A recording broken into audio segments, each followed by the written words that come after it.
Gli Etruschi l'hanno lasciato qua apposta per noi. È 2000 anni che ci aspetta questo. In La Chimera, the latest film from director Rohrwacher, Josh O'Connor plays Arthur, a British archaeologist who leads a group of grave robbers, tombaroli, in 1980s rural Italy. He's a freewheeling vagabond, prone to mood swings, dirty and antisocial. But despite his rough exterior, Arthur is searching for meaning, reeling from the loss of his loved one, Beniamina. Like Lazaro, the credulous sharecropper in Rohrwacher's previous film, Happy as Lazaro, who sleeps for decades without aging, Arthur also has a supernatural side, an uncanny ability to find tombs. With Arthur's assistance, the tombaroli enter into sacred spaces and rob the riches of the past in a bid for an uncertain future. Throughout Rohrwacher's work, pastoral settings are infused with magical imagery and complex moral questions. La Chimera adds to this by opening a conversation both with its own storytelling and the traditions it sits alongside. So if La Chimera is a tomb, what ancient treasures lie inside?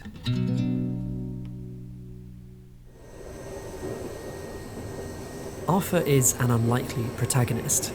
An outsider in many ways, he's a restless soul uninterested in what others think of him. Mamma, io una cosa così l'ho sentita solo a Regina Coeli quando l'incazzo. Basta, ma che cazzo!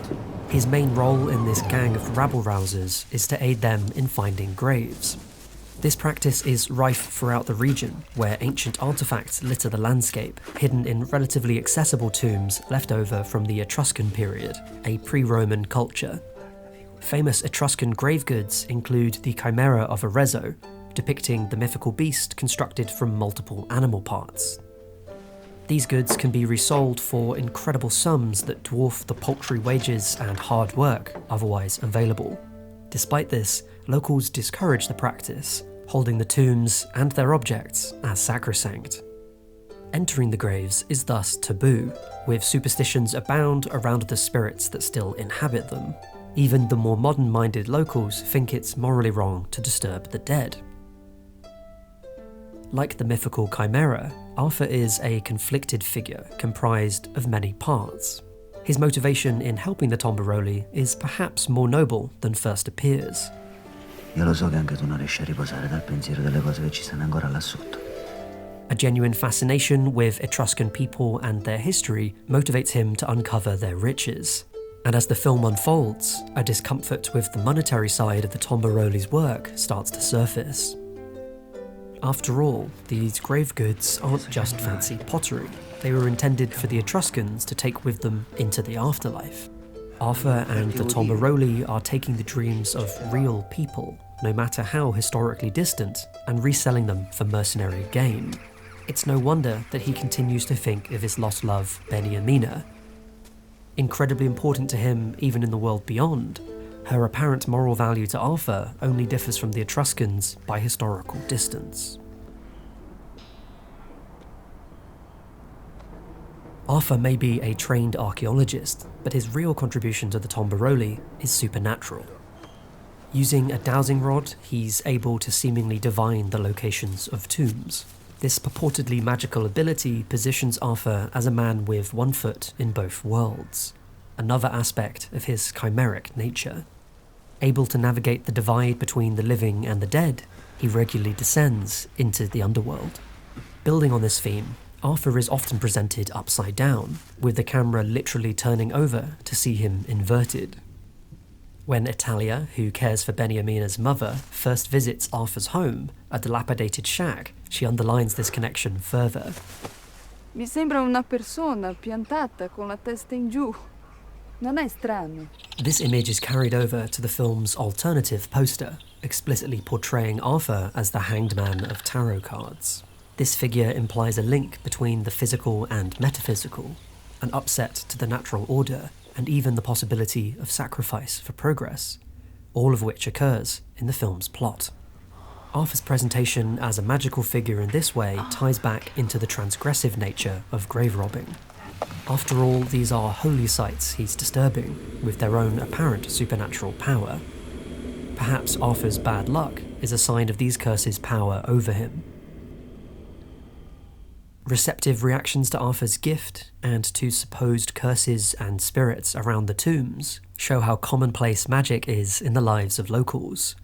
Another way in which their lives are not so different from those who walked the same land thousands of years before.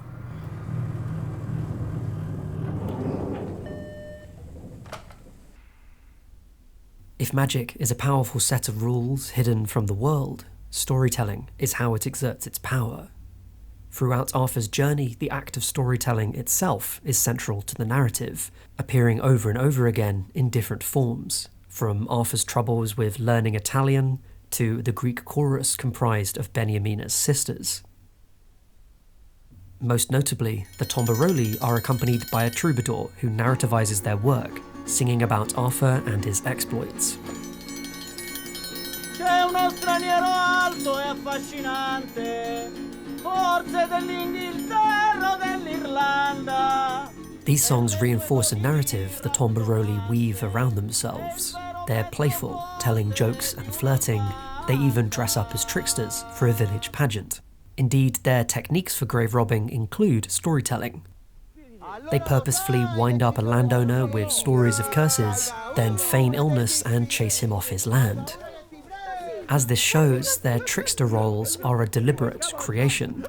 In reality, they're thugs, often cruel and dangerous. In bringing storytelling itself to the fore, Rohrwacher also self-consciously calls back to early cinema. Several sequences in the film are undercranked, artificially speeding up footage in a way reminiscent of silent cinema.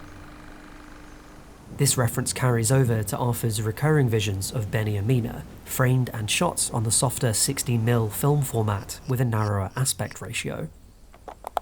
In these moments, Beniamina speaks directly to Arthur, who is identified with the camera itself. By conflating Arthur with the camera, and therefore with the audience, Rohrwacher plays with a blurring of the fictional divide, inviting the viewer to question their relationship to the film's storytelling.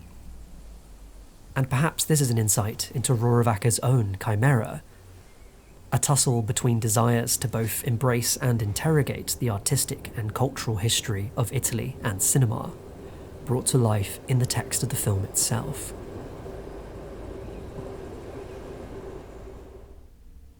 It's significant then that Rohrwacher's representation of Italy, and perhaps a stand-in for her own views, is embodied in the character of Italia, Arthur's potential paramour, who voices her opposition to the grave-robbing practice.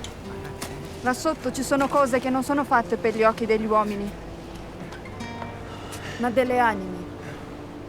She's also a sort of chimera, her motivations split between her obligations to Arthur, Beniamina's family, and her own children. And ultimately, it's Italia who brings the central metaphor of the film to light, that a modern world founded through disrespect to those who have gone before is inherently flawed. By contrast, Italia's unique view on the world enables her to see new approaches to past and future. By respecting her country's history, culture, and tradition, she's able to build on these elements to create a richer future. So if La Chimera is a tomb, what ancient treasures lie inside? A deep exploration of the ethics of distant lives, motivated by a lost love and an ambiguous present, the past and future shown all at once. A gritty world with a magical glamour, where the dead and living walk side by side. And a story telling itself about itself, in conversation with the stories that preceded it. Like the titular mythical beast, La Chimera is a magical concoction of seemingly conflicting parts, each with their own warring nature. But in that inventive combination, something else emerges. And just like the Etruscans' grave goods, they offer a guide to a world beyond.